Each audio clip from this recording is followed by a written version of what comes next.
This is KGW News at Sunrise. We did not get our annual raise in July because we're working without a contract. And because we didn't get our annual raise, we, the lowest paid workers at PBS, are struggling more than ever. That woman is speaking on behalf of custodians and nutrition services workers with Portland Public Schools. Coming up, we're going to look at where negotiations stand between those workers and the district ahead of what could be another strike. And we also have an update this morning on what has expanded to more than a dozen bomb threats directed at local school districts, airports, and places of worship. Why small local sheriff's offices struggled to keep up with the amount of these threats. Also, take a look at this. This SUV we're going to see here smashed by a tree this week.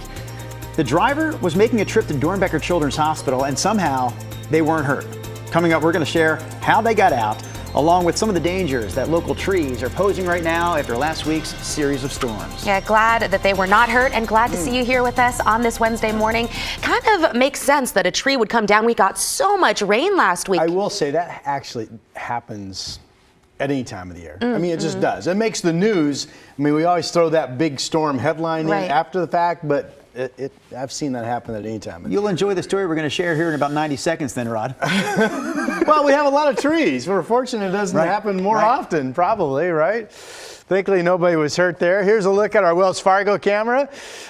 We have 49 degrees outside right now. East winds at 23 miles per hour blowing along the gorge, and that's why the temperature, which is actually up a degree. And if you are just joining us this morning, it's one of those crazy temperature maps where the cold spots have no wind, battleground 33. The warm spots may have winds gusting 20 to 30 miles per hour from the east, especially out near the gorge. Troutdale 48, Sandy 48. There's Salem at 35, and there's Corvallis at 34. Here's a look at our day planner. 49 degrees right now, 51 degrees at noon. Kind of a partly sunny to increasing cloud day.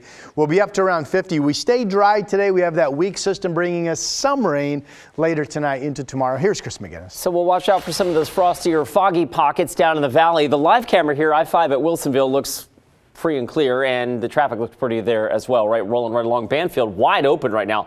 Lots of elbow room coming in from 82nd Avenue. And a quick look at the traffic map, all green. Guys, no crashes, no unexpected delays. Okay, thank you so much, Chris. And keeping with traffic, before we get to our top stories this morning, a quick heads up for drivers.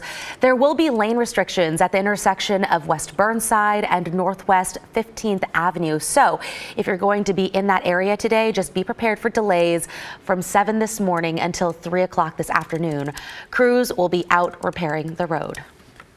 Also in our news this morning, the chief of staff for Portland Public Schools is stepping down.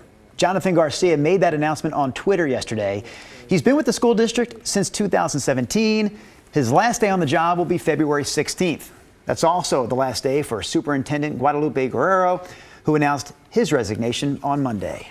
Meantime, the Portland Public School Board has its hands full with contract negotiations for some of its workers. Union leaders representing staff like custodians, nutrition employees addressed the board about the hardships that they're facing. Devin Haskins is covering the story for us this morning, including what these workers are asking for exactly. Good morning, Devin. Yeah, good morning, guys. Since February, SEIU, which represents custodians and nutrition service workers, has been negotiating a new contract. They say they were supposed to get their annual raise in July, but haven't received it yet. Union members say they've gone over a month without meeting with the district, and while the two sides have reached tentative agreements on some issues, they still remain far apart on the biggest: wages. Right now, nutrition service workers start at $17.25 an hour, custodians $19 an hour. They hope to raise salaries to around $25 an hour by the end of the contract. They were upset that the district was giving substitute teachers time and a half for working next week. Now, that's the week that's being made up for the teachers' strike for those that do have to cover for teachers. But that SEIU workers were being made to work for their normal pay. They said they're worried about not being able to afford meals over the holidays. Because our wage increase has been delayed by 6 months and it isn't coming anytime soon, my family does not know how we are going to pay our rent increase that will go in effect on January 1st. Our rent is going up $200. Portland Public Schools have previously said their agreement with teachers will likely lead to budget cuts. Christine. Okay, thank you so much, Devin. Now to the latest information about the bomb threats sent all over Oregon Monday. FBI officials say the tally is now up to more than 18 reports impacting a dozen school districts, 3 synagogues, and 2 small regional airports. Alma McCarty has the details. On Monday morning, a dozen school districts across Oregon received threatening emails alluding to bombs or explosives hidden somewhere on campus. Over in eastern Oregon, those emails arrived in Gillum County around 10 o'clock to the Arlington and Condon school districts. That triggered a chain of events that ultimately landed law enforcement into the scope of things. We evacuated the school, did a full search of the school, evaluated what we were looking at, and ultimately determined that it was a hoax threat. Lieutenant Tori Flory explains their agency is small, consisting of 8 full-time sworn officers, including the sheriff and himself. So they leaned on partnering agencies nearby to help. You know, if it wasn't for the assistance and the help that we were able to get from our partnering agencies, our neighboring counties, that would run us really thin in an event like this. The depletion and distraction of law enforcement and public safety resources is very, very impactful. FBI Special Agent in charge for the state of Oregon, Kieran Ramsey, says they're investigating these and several other hoax threats, which also impacted 3 synagogues and 2 small regional airports. Most, if not all, talked about some kind of bombing or potential bombing. We do have a number of threats that used very similar, if not the exact same verbiage. And then in some instances, we've thus far been able to trace back one IP, which is located outside the United States. Ramsey says they're still piecing together the full picture to determine if all of the threats are connected and who is behind them. Especially when we talk about the school context. Unfortunately, we have seen tragedy after tragedy across the entire United States, to include here historically in Oregon, where we are not able at all to simply dismiss a threat out of hand as a nuisance in that school setting. We just can't. Ramsey said PDX was not threatened, but he could not reveal which airports received the hoax threats. We've learned locally congregations Neve Shalom and Beth Israel were recipients, and that Portland police swept the buildings and did not find any immediate threat. In the newsroom, Alma McCarty, KGW News. Meanwhile, fire officials are still investigating what caused a fire at the Multnomah County Maintenance Building around 6 o'clock last night. That building is in inner southeast Portland near Water Avenue and Madison Street. At this point, Portland Fire thinks some equipment malfunctioned.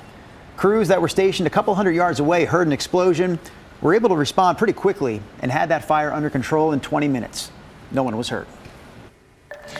And take a look at this, a close call for the person driving this car visiting someone at OHSU Dornbecker. You can see a huge tree fell on the front part of that car. Wow. It happened about 11:30 Monday morning at Southwest Terwilliger Boulevard and Condor Lane.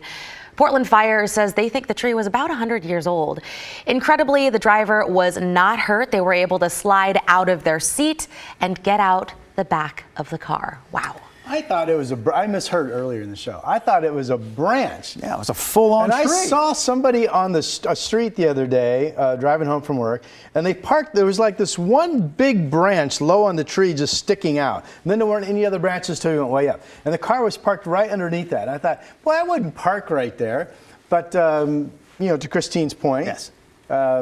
You know, well, if people a lot of rain and you got a tree down. If they weren't watching 10 minutes ago, they missed what started out to be almost a big debate here on the show. But would you agree with this now? That because of all that rain we saw last week, there is some softer ground around the area. Yeah, and trees absolutely. are a little weaker at the base at this point. You know, we warn people when we have windstorms this time of the year, driving to the Coast Range. Because sadly, we've had people killed driving in those wind events when the trees come down.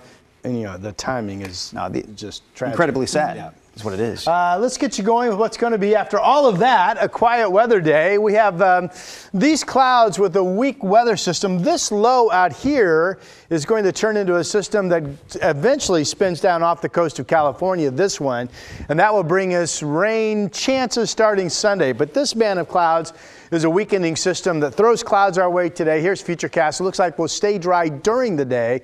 Here we are at 8:30 this evening. Eventually later this evening and then overnight, some rain comes in. Now, Futurecast, I've got to believe this is going to be more broken and not steady as it shows. The rain chance mainly in the morning into early afternoon. Could be some lingering traces of moisture. This is tomorrow we're talking about. Today's dry. And then we're all dry tomorrow overnight going into Friday. Again, this Futurecast model is the wettest of all the ones I look at. And it shows about over a 1/10 of an inch in Salem and over a 1/10 of an inch in Portland. 4 out of 5 of the other models I look at basically show us getting around 3/100ths of an inch, 5/100ths of an inch, something like that. So either it's a little dab or maybe a little bit more noticeable, but certainly not a strong weather system. That's what's coming in tomorrow. 50 in Astoria, these are current numbers. 35, now look at this, 35 Salem, 33 Kelso, Portland 49, really? Well, that's the east wind coming out of the gorge holding that temperature up. So that's why we have the variance. You folks at the beach today, mainly a cloudy day, rain returning late evening into the overnight hours. Temperatures will still make it up to around 50 degrees, so not a bad Thursday overall. Here is the 7-day forecast for the Rose City. Today, clouds increase, 52 degrees, that variance of temperatures this morning. I was going to say mostly light showers around tomorrow. We'll see what that system ends up doing. 52 the high. Friday's dry. Saturday looks great. A south breeze, mostly sunny, up into the 50s. And then we have a shower chance Sunday. This will be cloudy. System near California throwing clouds up our way. I'm not sure if we get rain or not, but we could. And then that front kicks up the rain. So Monday's actually pretty rainy into Tuesday. The latest timing of the front is Monday night, and that could be over 1/2 of an inch of total rain. Tuesday, snow levels potentially down to Cascade Passes, so that would be good news.